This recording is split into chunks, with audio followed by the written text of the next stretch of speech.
सभी के लिए नमस्कार। आज हम देख रहे हैं अतिथि शिक्षक भर्ती प्रक्रिया को लेकर शिक्षा मंत्री जी का बड़ा बयान आया है। जो अतिथि शिक्षक भर्ती प्रक्रिया चल रही है, इसको लेकर शिक्षा मंत्री का बड़ा बयान आया है। इसी के साथ हम देखेंगे कि जो पुराने अतिथि शिक्षक हैं, इनका कहना है कि पास आउट वर्ष के हिसाब से वरीयता देना चाहिए, प्राथमिकता देना चाहिए। और जो नए अतिथि शिक्षक हैं, उनका कहना है कि नंबरों के आधार पर, जिनके नंबर ज़्यादा हैं उनके आधार पर प्राथमिकता देनी चाहिए, वरीयता देना आवश्यक है।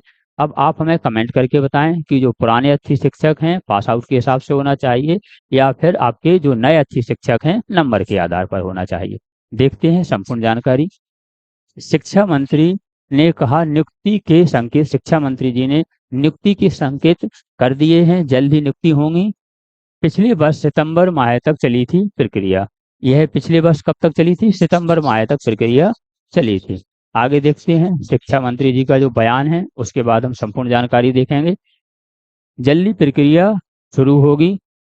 जिले में ट्रांसफर और अतिशेष की प्रक्रिया के विषय में कंप्लीट होते ही इमीडिएटली अतिथि शिक्षकों की नियुक्ति प्रक्रिया शुरू होगी। शिक्षा मंत्री राव उदय प्रताप सिंह जी ने कहा है कि जैसे ही जो आपकी शिक्षकों की ट्रांसफर की प्रक्रिया चल रही है वो पूरी होते ही वह पूरी हो जाएगी, इसके बाद अतिथि शिक्षकों की प्रक्रिया शुरू होगी। अन्य जानकारी देखते हैं हम। अन्य जानकारी आपकी इस प्रकार है। यह रही आपकी संपूर्ण जानकारी। जिले में आगे देखते हैं हम। जिले में शिक्षकों के खाली पदों पर अतिथि शिक्षकों की नियुक्ति जल्द की जाएगी। पिछले वर्ष अगस्त और सितंबर माह तक यह प्रक्रिया चलती रही थी। पिछले वर्ष भी आपकी अगस्त और सितंबर माह तक यह प्रक्रिया चलती रही थी। उसका क्या कारण है देखते हैं, और अभी जो प्रक्रिया लेट हो गई है उसका भी क्या कारण हो रहा है। तो पिछले वर्ष इसका मूल कारण था कि शिक्षा विभाग ने guest faculty management system portal लागू किया था। पिछले वर्ष लेट हुई थी क्योंकि गेस्ट फैकल्टी जो ऐप था उसके माध्यम से हुई थी, और इस वर्ष आपकी जो प्रक्रिया है एजुकेशन पोर्टल 3.0 के माध्यम से हो रही है। पिछले वर्ष भी नया ऐप था इसलिए प्रॉब्लम आई थी, इस वर्ष भी नया ऐप आया इसलिए प्रॉब्लम आई। इस सत्र में एक और बात है कि जो शिक्षक हैं उनके ट्रांसफर हो रहे हैं, वह प्रक्रिया पूरी नहीं हो पाई, इसलिए भी यह लेट हो रही है। आगे जानकारी देखते हैं। इसके साथ ही पिछले शिक्षा सत्र में नियमित शिक्षकों की अतिशेष शिक्षकों की काउंसलिंग की प्रक्रिया भी चल रही थी। जो आपके अतिशेष शिक्षक हैं उनकी भी काउंसलिंग चल रही थी, इसलिए लेट हो गए थे। इस वर्ष भी चल रही है और ट्रांसफर भी चल रहे हैं।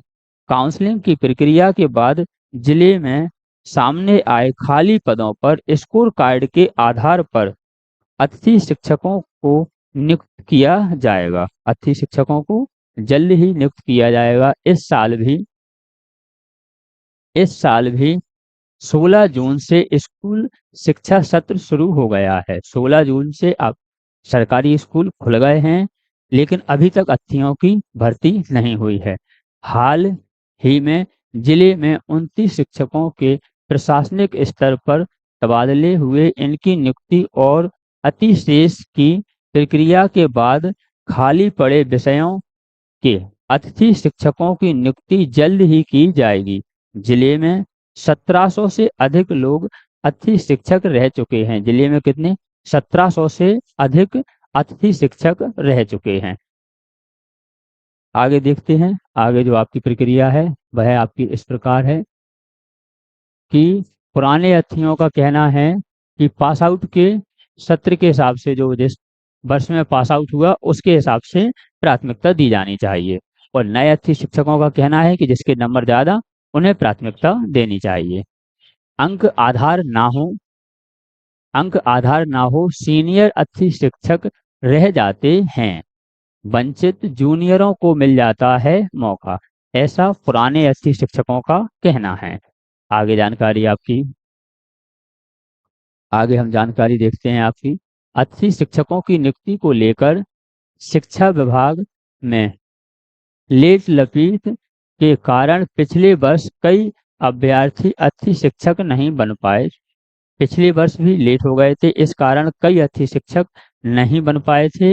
उन्हें अन्य स्थानों पर नौकरी करने पर मजबूर होना पड़ा था, क्योंकि प्रक्रिया में स्कोर कार्ड का विषय होने के साथ उन लोगों को प्राथमिकता दी गई थी जो पहले से स्कूल में काम कर रहे थे। नए अच्छे शिक्षक हैं, उनका कहना है कि पहले प्राथमिकता किसको दी गई थी? जो पहले से वहां कार्यरत थे। अब अच्छे शिक्षकों का कहना है कि नियुक्ति में स्कोर कार्ड देखा जाता है। एक साल में 4 अंक मिलते हैं, अधिकतर 20 अंक तक मिलते हैं। इसमें सीनियर अच्छे शिक्षकों को उनके विषय में मिले नंबर के आधार पर, इनका कहना है कि अच्छे शिक्षकों को उनके विषय में मिले नंबर के आधार पर चयनित नहीं किया जाता है, जबकि जूनियर के ज़्यादा अंक होने के कारण इन्हें स्थान मिल जाता है। वरिष्ठता की वरीयता अंक के आधार पर नहीं, पास आउट के अनुसार मिलनी चाहिए। इनका कहना है कि सिर्फ 20 अंक तक मिलते हैं, इसके बाद नंबर नहीं दिए जाते हैं। इस कारण जो अच्छे शिक्षक हैं उनके अंक इतने नहीं हो पाते जितने नए अच्छे शिक्षक हैं उनके अंक हो जाते हैं। इसलिए नए अच्छे शिक्षकों को मौका मिल जाता है और पुराने अच्छे शिक्षक जो काम कर चुके हैं रह जाते हैं। और नए अच्छे शिक्षकों का कहना है कि जिस हिसाब से नंबर हैं हमारे, तो हमें प्राथमिकता मिलना चाहिए। मिलते हैं ऐसे ही नए अपडेट के साथ। ऐसे ही अपडेट प्राप्त करने के लिए आप हमसे जुड़ सकते हैं।